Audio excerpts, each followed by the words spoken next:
मध्य प्रदेश को मिले थे 13 दिन के सीएम, जाने एकमात्र आदिवासी मुख्यमंत्री की कहानी। एमपी सियासी स्कैन। जिस तरह देश ने 13 दिन का प्रधानमंत्री प्राइम मिनिस्टर देखा है, वैसे ही मध्य प्रदेश ने भी 13 दिन का मुख्यमंत्री सीएम देखा है। हालांकि दोनों वाकयों में 27 साल का अंतर है। वह पहला और अंतिम अवसर था जब मध्य प्रदेश में मूल निवासी यानी आदिवासी मुख्यमंत्री ट्राइबल सीएम की ताजपोशी की गई थी। पूर्व मुख्यमंत्री स्वर्गीय अर्जुन सिंह ने भी अपनी आत्मकथा में इस कहानी का जिक्र किया है। मध्य प्रदेश के सियासी किस्सा सीरीज में आज उसी आदिवासी मुख्यमंत्री की बात होगी। राजमाता के कांग्रेस छोड़ने से शुरू हुई कहानी। आइए सबसे पहले 13 दिन के मुख्यमंत्री की कहानी का बैकग्राउंड समझते हैं। बात 1967 की है। राजमाता विजयाराजे सिंधिया नाराज होकर कांग्रेस छोड़ चुकी थीं। मध्य प्रदेश विधानसभा चुनाव हुए। राजमाता गुना सीट से स्वतंत्र उम्मीदवार बनी और चुनाव में जीत हासिल की। उधर राजमाता के कांग्रेस छोड़ने के बाद पार्टी में दरारें पड़ने लगी थी। पार्टी के कई बड़े नेता मुख्यमंत्री द्वारिका प्रसाद मिश्रा के स्वभाव से नाराज चल रहे थे। इसका फायदा राजमाता को मिला। 19 माह चली गोविंद नारायण सिंह की सरकार।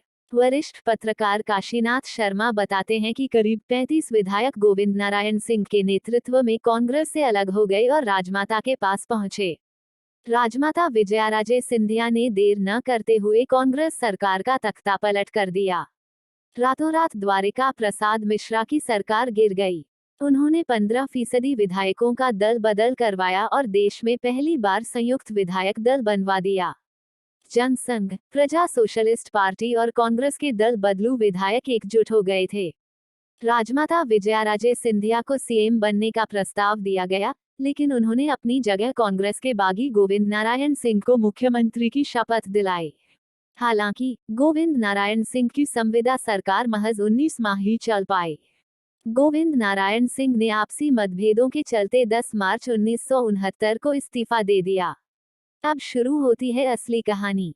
अब 13 दिन के सीएम की असल कहानी शुरू होती है। लोगों को यह तो याद है कि पहली बार 1996 में अटल बिहारी वाजपेयी सिर्फ 13 दिन के लिए पीएम बने थे। लेकिन कम ही लोग यह जानते हैं कि 1969 में मध्य प्रदेश में भी 13 दिन के सीएम बने थे। सारंगढ़ रियासत के गोंड राजा नरेशचंद्र सिंह को मध्य प्रदेश में सिर्फ 13 दिन ही मुख्यमंत्री रहने का मौका मिला। वे मध्य प्रदेश के इतिहास के इकलौते आदिवासी मुख्यमंत्री थे। 13 मार्च 1969 को उन्होंने संविदा सरकार के मुख्यमंत्री पद की शपथ ली और 26 मार्च 1969 को सरकार न चला पाने के कारण इस्तीफा दे दिया। नरेशचंद्र सिंह अविभाजित मध्य प्रदेश की पुसौर विधानसभा सीट से जीतकर आए थे। यह इलाका अब छत्तीसगढ़ में है। पूर्व सीएम ने आत्मकथा में ये लिखा। पूर्व मुख्यमंत्री स्वर्गीय अर्जुन सिंह ने अपनी आत्मकथा में लिखा कि मार्च 1969 की एक रात भोपाल के मेरे निवास पर मुख्यमंत्री गोविंद नारायण सिंह आए तो मैं उन्हें देखकर चौंक गया। वे पहचाने जाने के भय से रात के अंधेरे में मेरे घर आए थे। उन्होंने बताया कि वे इस सरकार से तंग आ चुके हैं और इस्तीफा देकर कांग्रेस में वापस आना चाहते हैं। अगले दिन सवेरे 7 बजे उन्होंने मेरे पास एक बंद लिफाफे में कांग्रेस अध्यक्ष एस. निजलिंगप्पा के नाम संबोधित पत्र दिया। मैं उस पत्र को लेकर तत्काल बेंगलुरु गया और उसके कुछ हफ्तों बाद कांग्रेस हाईकमान ने उन्हें वापस पार्टी कांग्रेस में ले लिया।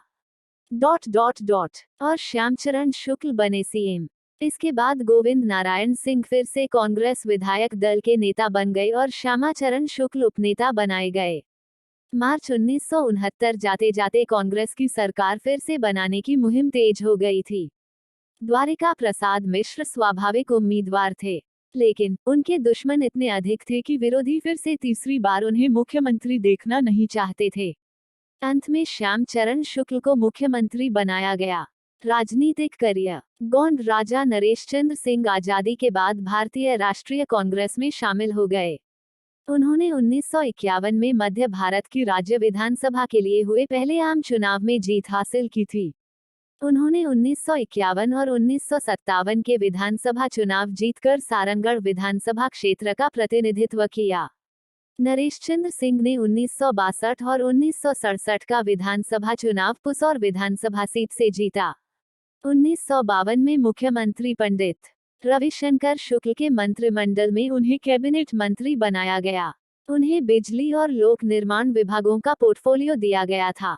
1955 में आदिम जाति कल्याण के लिए पहला मंत्री बनाया गया था और 1969 में 13 मार्च 1969 से 26 मार्च 1969 मध्य प्रदेश के मुख्यमंत्री बनने तक इस पद पर बने रहे। उस दौर में जिस तरह से राजनीति होने लगी थी, उससे निराश होकर उन्होंने मुख्यमंत्री और राज्य विधानसभा की सदस्यता से इस्तीफा दे दिया। इसके साथ ही उन्होंने राजनीति भी छोड़ दी। कहते हैं कि बाद में इंदिरा गांधी के कहने पर नरेश चंद्र सिंह ने अपनी बेटी पुष्पा को रायगढ़ से लोकसभा का चुनाव लड़वाया था। रियासत के थे अंतिम राजा। राजा नरेश चंद्र सिंह का जन्म 21 नवंबर 1908 को हुआ था। 1 जनवरी 1948 को भारत संघ में अपने राज्य के विलय तक वे सारंगढ़ रियासत के अंतिम शासक थे। उन्होंने अपने पिता राजा बहादुर जवाहिर सिंह की जगह ली थी, जिनकी जनवरी 1946 में मृत्यु हो गई थी। वे अपने पिता की ही तरह राजकुमार कॉलेज, रायपुर के पूर्व छात्र थे। उन्होंने सारंगढ़ राज्य के प्रशासन में शिक्षा मंत्री के रूप में शामिल होने से पहले रायपुर जिले में मांद मजिस्ट्रेट के रूप में काम किया था।